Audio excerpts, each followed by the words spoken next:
saudara-saudari, selamat pagi. Mari kita setiakan hati kita untuk mendekati Tuhan Allah kita. Shalom. Shalom. Shalom. Shalom. Terima kasih Tuhan kerana berkumpul kita di sini. Sekarang mari kita bernyanyi Hatiku Percaya.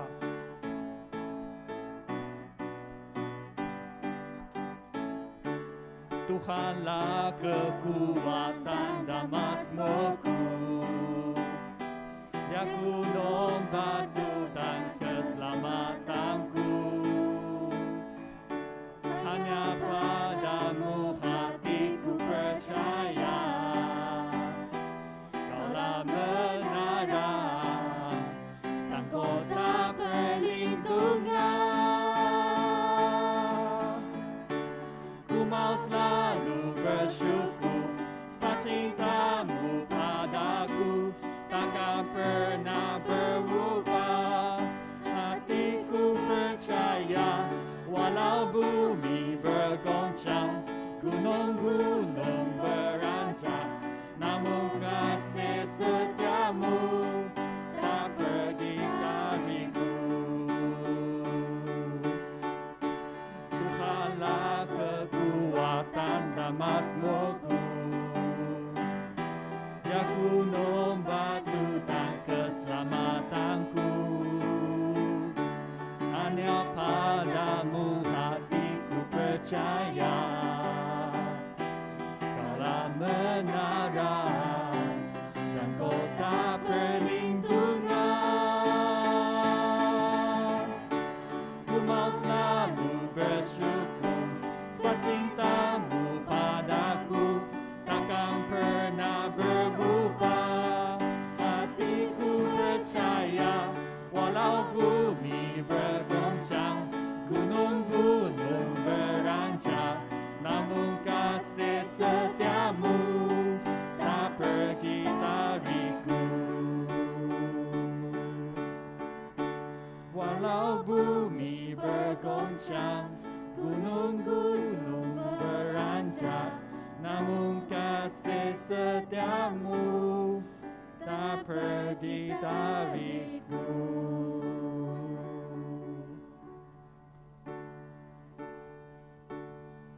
Sekarang, mari kita bertepuk tangan menyanyi segala puji syukur.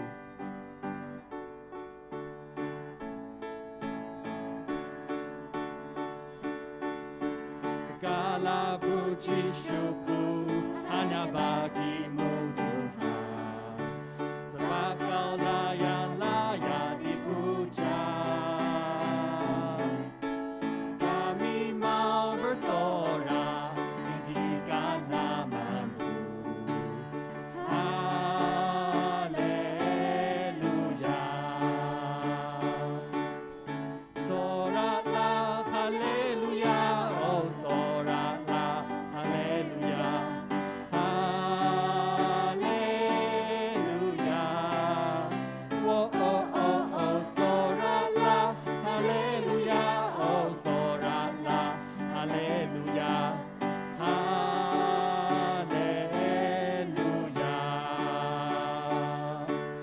Segala puji syukur hanya bagimu Tuhan, sebab Kaulah yang layak dipuja. Kami mau bersorak tinggikan nama-Mu. Haleluya. Soraklah haleluya, oh soraklah haleluya. Haleluya. Oh oh oh oh soraklah haleluya, oh soraklah haleluya. Haleluya. Haleluya.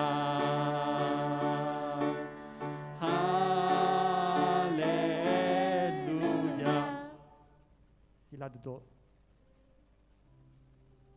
Kita mau cinta Yesus selama-lamanya kerana Tuhan yang cinta kita dulu.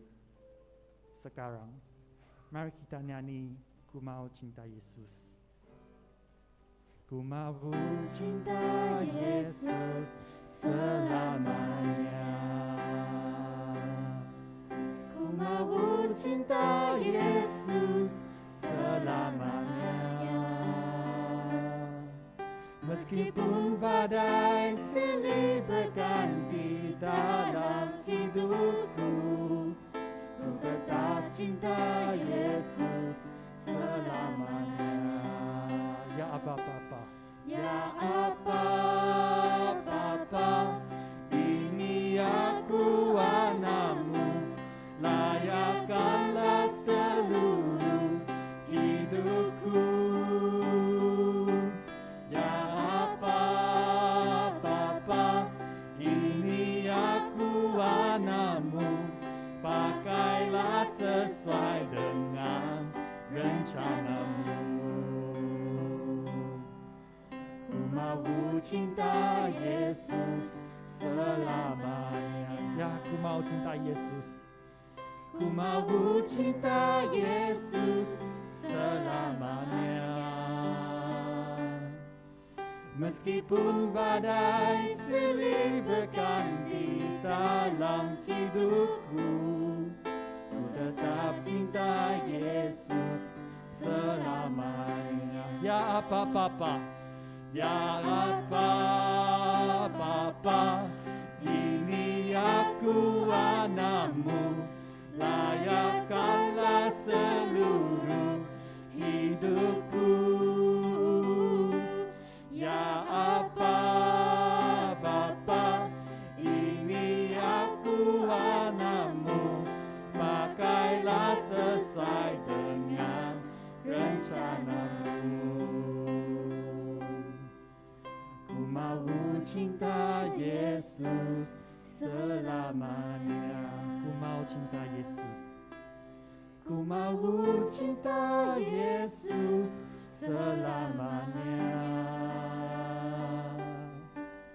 Meskipun badai silih berganti dalam hidupku, ku tetap cinta Yesus selamanya.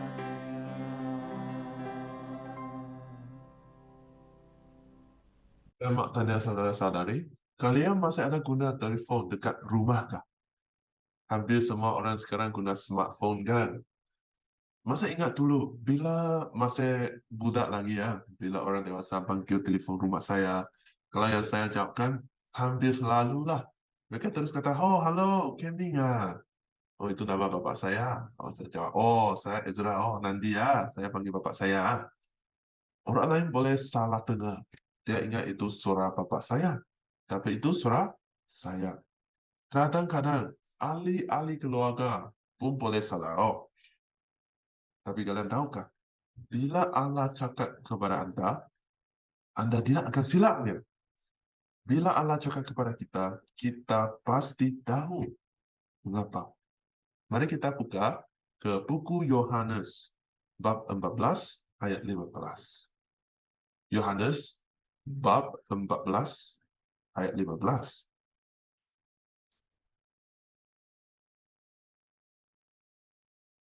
Cakap sebegini, sesiapa yang menerima dan melakukan perintah-perintahku mengasihi aku.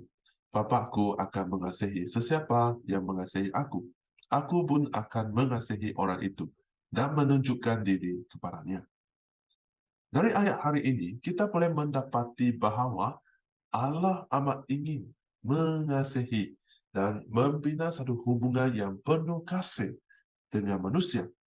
Tapi hubungan kasih sebegini bukanlah perkara satu arah, one way traffic. Dan tetapi Allah menantikan Anda untuk lebih mengenali Dia, menyembah Dia. Yang paling penting sekali, Allah harap kita semua sudi lebih mengasihi Dia. Mari kita lihat ayat yang tadi. Alkitab kamu kalau sudah buka, teruslah buka. Mengikut sini beberapa soalan. Yang pertama, bagaimanakah seseorang itu yang mengasihi Yesus? Kalau berdasarkan ayat tadi, jawaban Sesiapa yang menerima dan melakukan perintah-perintah Allah adalah orang yang mengasihi Yesus. Soalan yang kedua, macam manakah Allah melayani orang yang mengasihi Yesus? Bagaimana? Jawabannya, Allah mengasihi dia juga. Soalan yang ketiga, apakah dua perkara yang akan Yesus lakukan untuk orang yang mengasihi dia?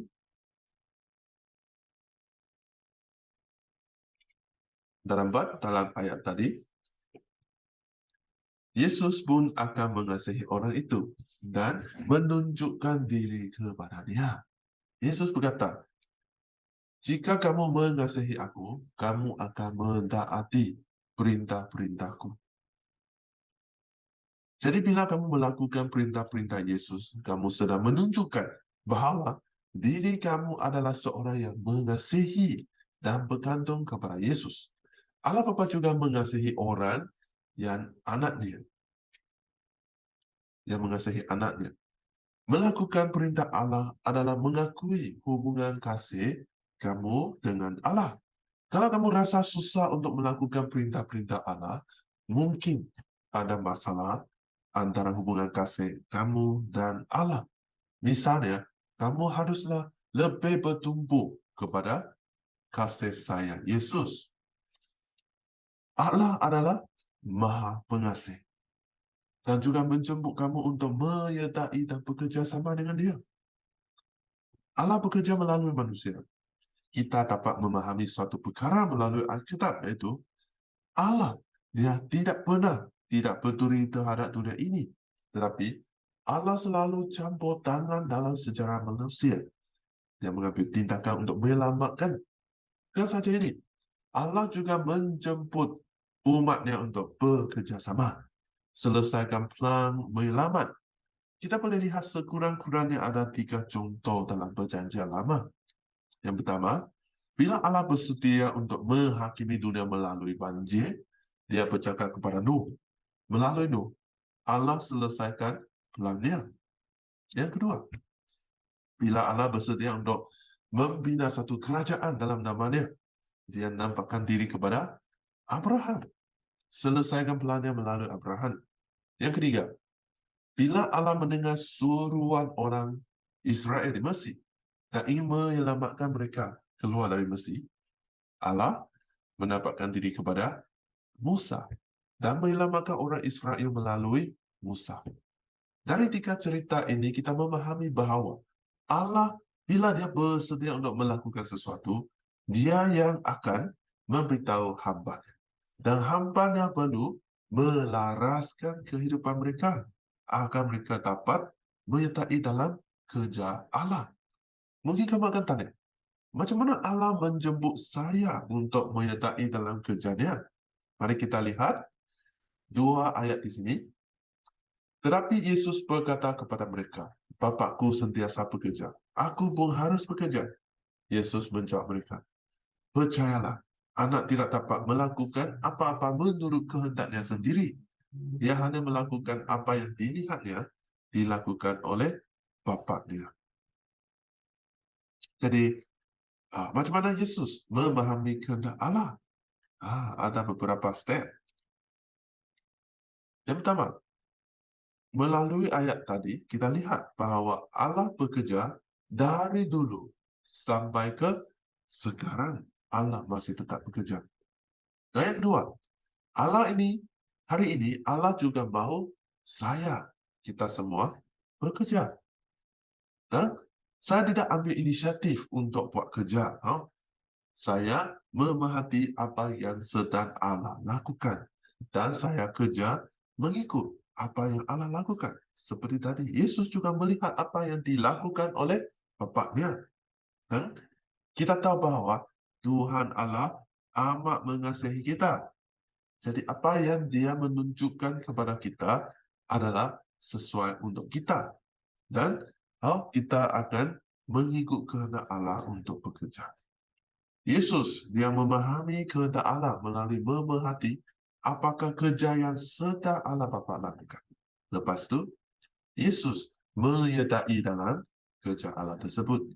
Jadi bila kamu bersedia untuk bekerja dengan Allah, kamu harus tahu mana Allah sedang bekerja. Alkitab beritahu kita, adanya perkara yang hanya Allah boleh lakukan. Kita harus belajar untuk membezakan kerja Allah. Peringatan juga, hanya Allah dapat buka hati kamu, mata kamu. Kalau tidak, kamu tidak dapat membezakan kerja Allah. Contohnya, orang yang ingin mempercayai, orang yang mengesahki tentang keyakinan mereka, orang yang tiba-tiba minta doa kamu, semua ini sebenarnya adalah kerja Allah. Banyak orang selalu cakap begini, oh Tuhan, saya memang harap memahami kehendak-Mu. Jadi, kalau apa yang saya lakukan adalah mengikat kehendak kamu, mohon engkau membantu saya untuk lancar dalam apa yang saya lakukan. Tetapi, kalau apa yang saya lakukan bukan kehendak-Mu, mohon engkau halang saya supaya saya tidak berdosa. Atau, oh Bapa, saya akan terus jalan mengikuti cara ini. Kalau ini bukan kehendak engkau, mohon engkau melarang di depan. Supaya saya tahu engkau tidak suka saya jalan sebegini. Kedua-dua cara ini kita tidak dapat cari dalam Alkitab. Sebagai seorang Kristen, kita tidak boleh bertindak mengikut pengalaman, perasaan, macam buang semua tanggungjawab kepada Allah. Allah tiada kewajiban untuk menanggung kesalahan kamu. Kalau kamu benar-benar ingin memahami kehendak Allah dan mendengar suaranya, kamu yang harus mengambil masa dan tenaga untuk membina satu hubungan kasih dengan Allah. Dan tanggungjawab kamu adalah menunggu Allah sampai Dia memberi arahan apa yang perlu dilakukan. Jangan buat keputusan sendiri sebelum Allah menjawab. Kalau tidak, pasti kamu akan bersalah. Sebenarnya saudara-saudari, menunggu jawaban mungkinlah sesuatu perkara yang susah, tapi menunggu juga menunjukkan kita memang bergantung kepada Allah. Saudara-saudari, mari kita sekarang kita ambil masa, kita merenung di depan Tuhan Allah. Kita merenungkan tentang kasih sayang Tuhan Allah. Selepas itu, kita juga berdoa, mohon Allah berfirman kepada kita dalam kehidupan kita, supaya kita hidup mengikut kehendak-Nya.